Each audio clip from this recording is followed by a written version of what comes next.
I don't know.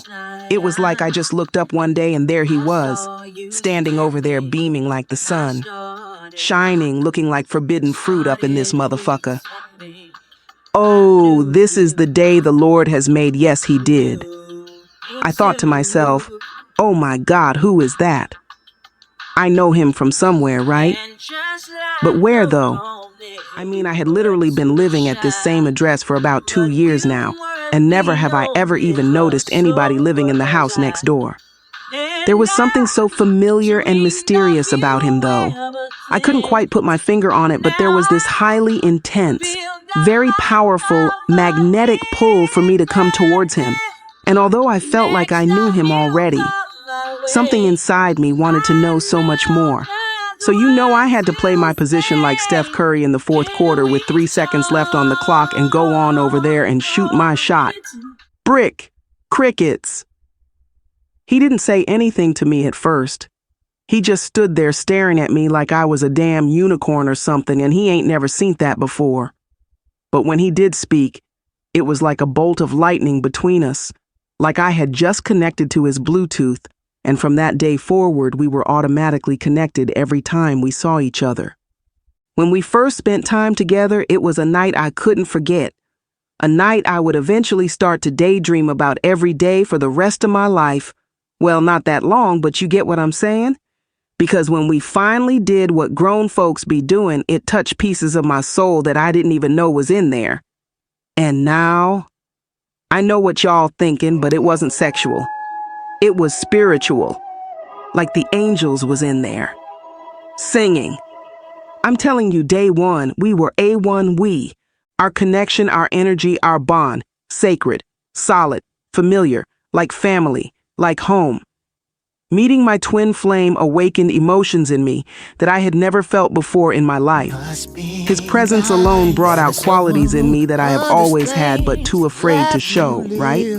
Like vulnerability, compassion, love. I guess because when I looked into his eyes and into his soul, I could see all those same qualities in him too. We saw ourselves in each other. Whatever was happening between us was soul deep. And what started out as a genuine friendship with a feels like forever friend grew into a love so profound it would change my whole outlook on everything in life. How I saw the world, how I saw other people, but most importantly, how I saw me. And again, it wasn't sexual, it was spiritual. I can't even express how much we were the same. Our fears, our past, our present situation at the time, our dreams of being our own boss, everything the same. I'm standing next to the male version of myself up in here. I'm damn near honored to have this moment, y'all. I used to telepathically say to my twin as he goes off to work in the morning, nothing is the same after you. Even the sun, it shines differently on me now. It was warmer, brighter than it used to be. I compare it to being the closest thing to God's embrace I had ever experienced. My soul was awakening to who I truly was by seeing the true essence that is me in the eyes of someone else. In him, I saw what I could be, who I could become if I stopped playing small, how far I could go if I get over my fear of failure and just take a leap of faith. To me, this was more than friendship, you know. This was growth, this was change, and at the time, I honestly felt that he was somebody worth changing for. The yin to my yang, the light amidst all my darkness.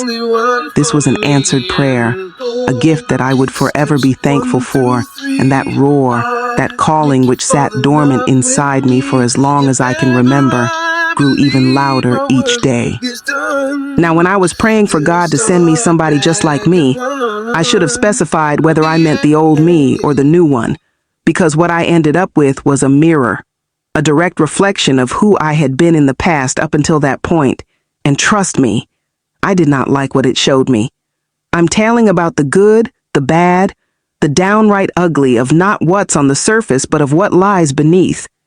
I mean, don't get me wrong, I had already been working on myself a little bit before I met him, but I wasn't no damn Coretta Scott King or nobody like that now, and he wasn't no Martin Luther.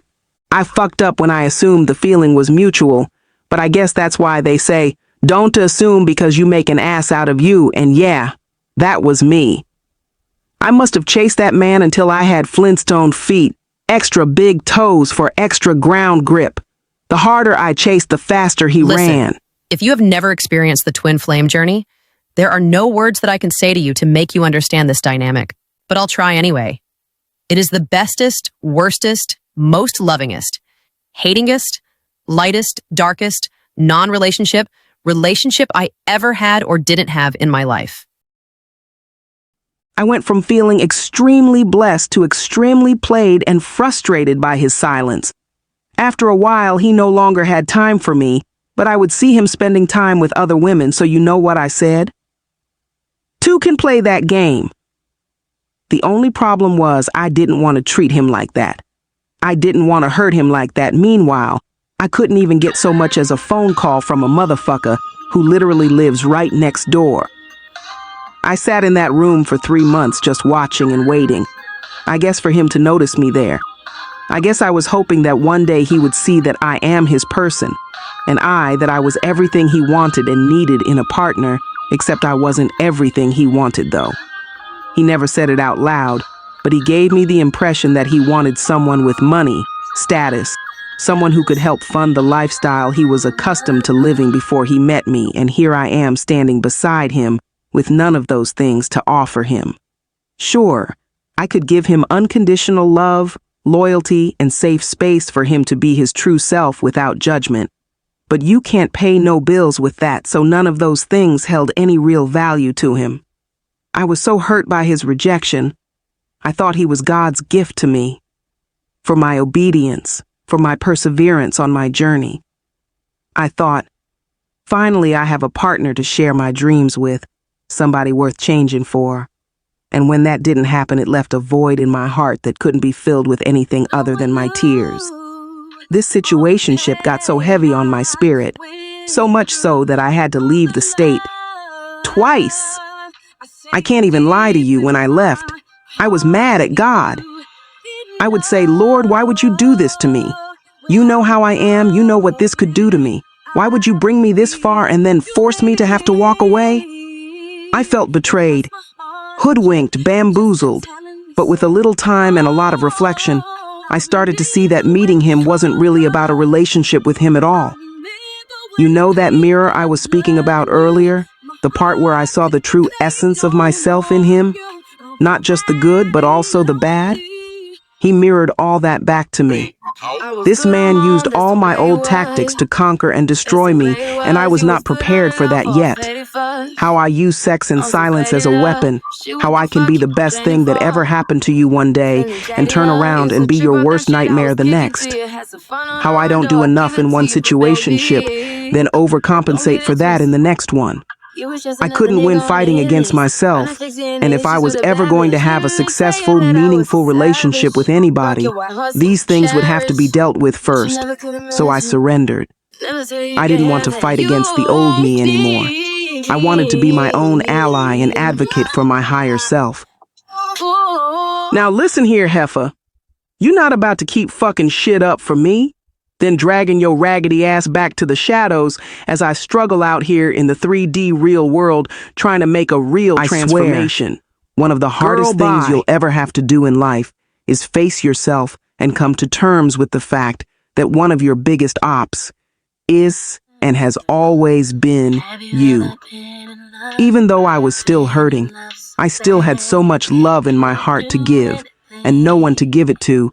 So I started giving it to myself, which was the divine plan all along. Me being so scared to get my heart broken is the #1 reason it was so hard for me to let my guard down. I never wanted to feel the pain of loving someone so much and eventually losing them, of giving my whole heart to somebody and them not giving me theirs. For the first time in my life, I took a chance on love, and what happened? Exactly what I said would happen. Hell, I got my heart broken, but so what? It had to hurt so that it can be healed. So when real love does come, I will be more than ready. I would actually be willing to weather the storms that may come. I started talking to God again after that because I understood the assignment. I wasn't being punished. I was being prepared for something far greater than myself. This was never about me receiving a gift from God for all my hard work.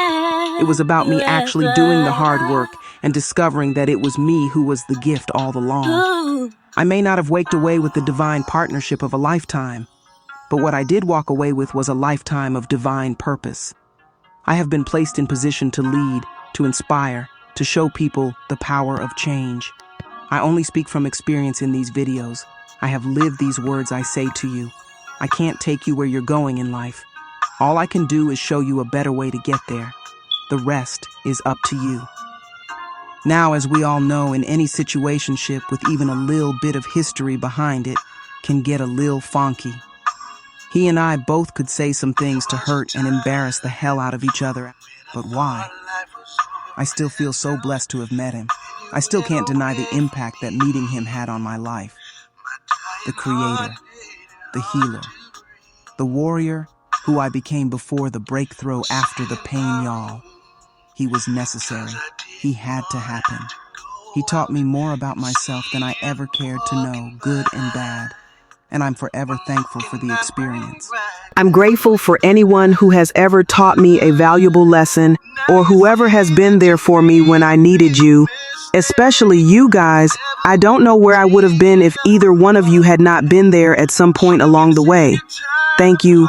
Now, before I go and my adult ADHD starts to kick in, I want to leave you with this. I was told about a week ago that my twin just received 18 years in prison for whatever it was that he was into during the last 4 years since I last saw him. And as much as one could be petty and say some stupid shit like "I told you so" or "you should have listened to me," that's not how I feel. I think about how I was practically begging this man Grow to with me, change with me. We don't have to be like this anymore. We are meant for so much more. But he didn't want to change. I guess he couldn't see that in us. So I left. And had I not had the courage to walk away from all of that, to leave everything and everybody I love behind in pursuit of my own happiness, I would have been sitting there beside his ass looking dumb as hell when the feds came, and I would have been gone too. And that right there is the power of change. I get to be free. I get to live life again, with purpose this time. I get to speak my own truth in my own videos that I've created, not for applause, but for impact. Because only after you have scraped from the bottom of the barrel can you truly experience what it means or how it feels to sit at the top. I'm not there yet, but I'm definitely on my way. Trust me.